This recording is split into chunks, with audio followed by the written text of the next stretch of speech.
안녕하세요. 6월 20일 목요일 아침입니다.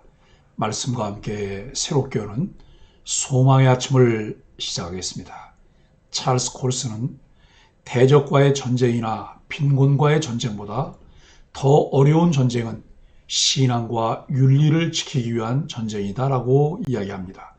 열왕기상 9장 1절로 9절까지 말씀을 본문으로 하여 복과 저주, 무엇을 선택하렵니까?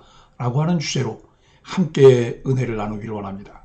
성전 봉헌 후 하나님은 솔로몬에게 나타나 만일 하나님을 떠나 우상을 따르면 재앙을 내리겠다고 말씀하십니다. 세상에 다양한 신이 있지만 참신은 하나님뿐입니다. 돈이나 명예 같은 우상은 너희들이 나를 위해 희생하면 내가 행복을 주겠다라고 말합니다. 그러나 하나님은 내가 너희에게 행복을 주기 위해 내 아들을 희생시켰다라고 말씀하십니다. 우상의 목소리가 만연한 세상에서 성도는 하나님의 음성에만 귀 기울여야 합니다. 개인적인 성공과 성취는 우리 자신에게 신적인 느낌을 부여합니다. 그래서 내 안전과 가치는 나 자신의 지혜와 힘과 행위에 달려있다고 생각합니다. 성공을 우상으로 삼았다는 징후는 거짓된 안전감에서 나타납니다. 거짓된 안전감은 자기 성취를 신격화해 그것이 삶의 역경으로부터 자신을 안전하게 지켜주리라 믿게 합니다. 하지만 우리를 그렇게 지켜주실 수 있는 분은 오직 하나님뿐입니다. 하나님이 은혜의 하나님이시라는 것을 믿지 않는 한 우리는 계속해서 우상의 노예로 살아갈 수밖에 없습니다. 그러면서 우상이 줄 수 없는 안전과 의미를 우상을 통해 얻으려 합니다. 하나님은 우리의 연약함과 무력함을 인정하고 구원을 값없는 선물로 받아들이라고 말씀하십니다. 그리고 하나님의 모든 말씀에 순종하라고 말씀하십니다. 구원은 선하든 악하든 강하든 약하든 누구나 받을 수 있습니다. 영적 겸손과 순종만이 우리를 구원의 길로 인도합니다.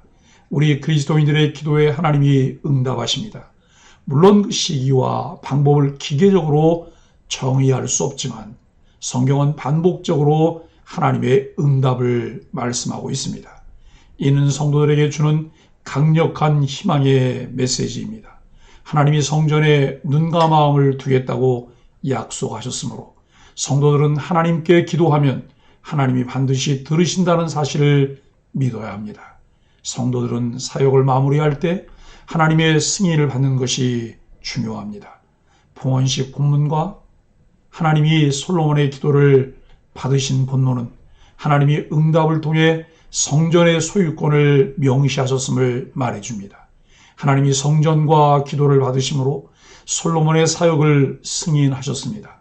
승인은 어떻게 받는 것일까요? 본문은 그 중요한 단서를 1절 말씀을 통해 제공해 주는데 요약하면 하나님의 주권을 인정하는 것입니다. 사실 솔로몬의 통치와 성전 건축의 과정을 보며 그의 마음에 무언가 문제가 있는 것은 아닌가 하는 질문이 끊임없이 떠오릅니다. 성도들이 다윗처럼 하나님 마음에 합한 자로 살아가기를 소망해야 하는 것은 자명한 사실이지만 때로는 삶이 녹록지 않습니다. 성도들의 삶은 다양성이 더 도드라져 보이는 솔로몬의 삶과 닮은 측면이 있습니다. 그러나 솔로몬이 하나님의 지혜를 받은 자로 이를 통해 하나님의 큰 뜻에 순종했음을 잊지 말아야 합니다. 본문은 솔로몬의 사치와 야심에 찬 모습을 보여주지만 솔로몬의 부정적 모습과 상관없이 하나님은 당신의 일을 완성하십니다.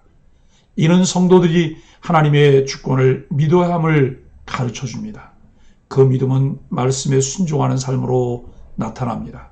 오래 참으시는 하나님이 성전을 버리시지 않겠다고 약속하신 것처럼 실패하는 성도들을 기다리며 훈육하십니다. 그렇지만 인내의 임계점을 넘으면 성전도 버림받을 수 있습니다. 성도가 아닌 사람들의 눈에도 성도들의 삶의 모습이 보입니다. 따라서 성도들은 더 신실하게 말씀에 순종하는 삶을 살아야 합니다. 우리는 좋은 것을 너무 쉽게 망각합니다.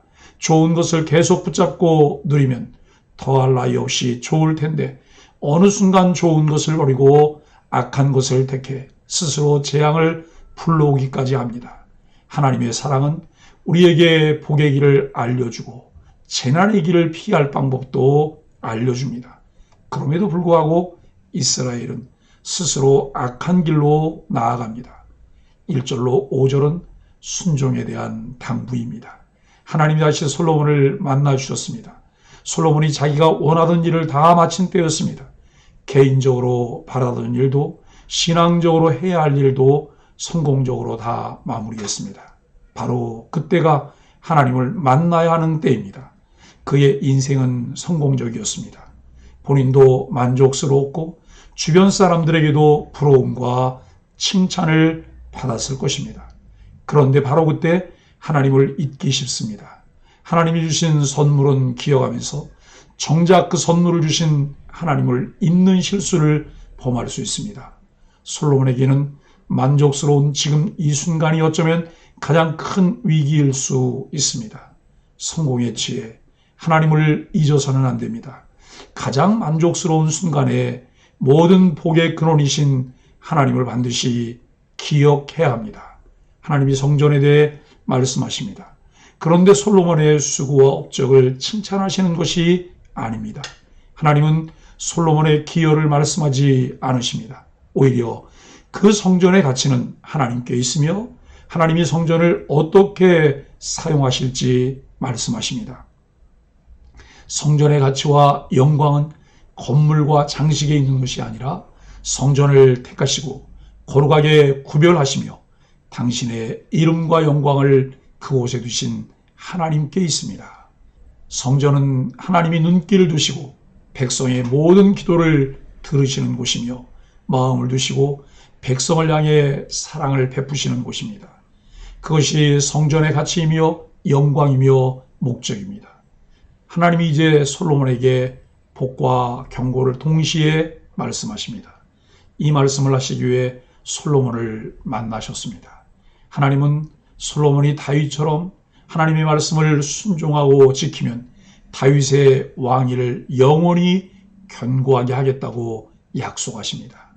단순히 행위만을 말씀하시는 것이 아닙니다. 중요한 것은 온전한 마음입니다.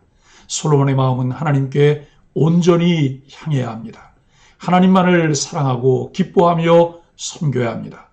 그러면 이 모든 복을 풍성히 받아 누립니다. 6절로 9절은 불순종에 대한 경고입니다. 하나님은 경고의 말씀도 주십니다. 마음이 나뉘는 것을 엄하게 경고하십니다. 만일 이스라엘이 하나님에게서 돌아서서 다른 신을 섬겨 경배한다면 땅에서 끊어지고 거룩한 성전도 무너지며 이스라엘은 세상의 조롱거리가 될 것입니다. 마음이 나뉘는 것의 핵심은 우상 숭배입니다. 하나님을 향한 마음이 다른 것을 향하고 하나님을 향한 사랑이 다른 곳으로 흘러간다면 그것은 우상 숭배입니다. 그러한 마음과 행동이 모두 우상 숭배입니다. 하나님은 우상 숭배를 극히 싫어하십니다. 하나님 외에는 어떤 것도 우리가 따를 대상이 아닙니다. 두 선택지는 너무나도 분명합니다. 하나님을 사랑으로 복을 받을지 하나님을 버리고 우상을 섬김으로 재앙을 받을지를 결정하면 됩니다. 그런데 이스라엘 백성은 잘못된 결정을 내었습니다. 그들의 마음이 나뉘어 우상을 섬겼습니다. 솔로몬 역시 같은 길을 갔습니다. 이후 이스라엘의 역사는 비참할 정도로 무너집니다. 그들은 가장 성공했을 때 무너지기 시작했습니다. 하나님의 백성은 늘 자신이 걷는 길을 돌아봐야 합니다. 저주가 아닌 복된 길로 걸어가고 있는지 우리가 걸어온 길을 그리고 걸어갈 길을 살펴보아야 합니다. 하나님의 말씀이 가르치는 길로만 걷는 성도들이 되기를 바랍니다. 사랑하는 소망의 가족 여러분, 어떤 사람은 하나님의 뜻에 순종하다가도 가끔 이런 생각을 합니다. 내가 한 번은 불순종해 봐야지. 하나님이 나를 어디까지 취급하시는지 보고 또 불순종의 결과가 무엇인지 보고 싶어. 그래도 내가 하나님의 자녀인데 조금 불순종했다고 나를 구덩이 속에 빠뜨리시게 하겠어? 하나님을 시험해보려는 못된 마음 때문에 하나님께 의도적으로 불순종합니다. 어떤 사람에게는 이런 마음도 있습니다. 순종은 모범생들이나 가지는 특징 아니야? 나는 고대 그리스 신화에 나오는 프로메테우스적인 저항 정신으로 하나님 말씀에 도전해 봐야겠어. 인간을 대표해서 하나님께 대들어보겠어. 나는 욕먹고 벌받을 각오도 되어 있어. 허세와 허영으로 하나님의 말씀을 대항하고 무시합니다. 또 어떤 사람은 이렇게 생각합니다. 나는 예수 믿은 지 오래되었으니까 이미 성숙한 인격을 가졌다고 볼 수 있지. 그러니 하나님, 이제 저를 그냥 놔주세요. 무지에서 순종하지 않는 사람은 배워야 합니다. 말씀을 펴서 읽고 기도해야 하나님의 뜻을 분별할 수 있습니다. 순종하고 싶지 않아서 순종하지 않는 사람은 하나님의 놀라운 은혜를 맛보아야 합니다. 의도적으로 거부하는 사람은 요나처럼 혼이 나봐야 합니다. 자신의 한계에 부딪히고 때로는 스올의 뱃속까지 들어가 봐야 내 인생이 내 것이 아니라는 사실을 겸손히 깨닫게 됩니다. 오늘도 복 있는 사람의 길과 악인의 길 중 무엇을 선택하며 하루를 시작하시렵니까? 이미 은혜를 입은 사람이기 때문에 복 있는 사람의 길을 선택하며 그 길을 가고 있는데 늘 감사와 기도로 매일 주를 기쁘시게 하는 소망의 가족들이 되기를 예수 그리스도의 이름으로 간절히 축복합니다. 함께 기도하겠습니다. 하나님, 바른 신앙으로 하나님을 자랑하고 바른 삶으로 세상을 밝히는 주님의 거룩한 신부가 되기를 원합니다. 우상의 유혹에는 조금의 빈틈도 주지 않고 하나님 말씀은 적극적으로 수용하게 하여 주옵소서. 열방의 주권자는 오직 하나님이심을 기억하며 하나님만을 찬송하게 하여 주옵소서. 예수님의 이름으로 간절히 기도합니다. 아멘.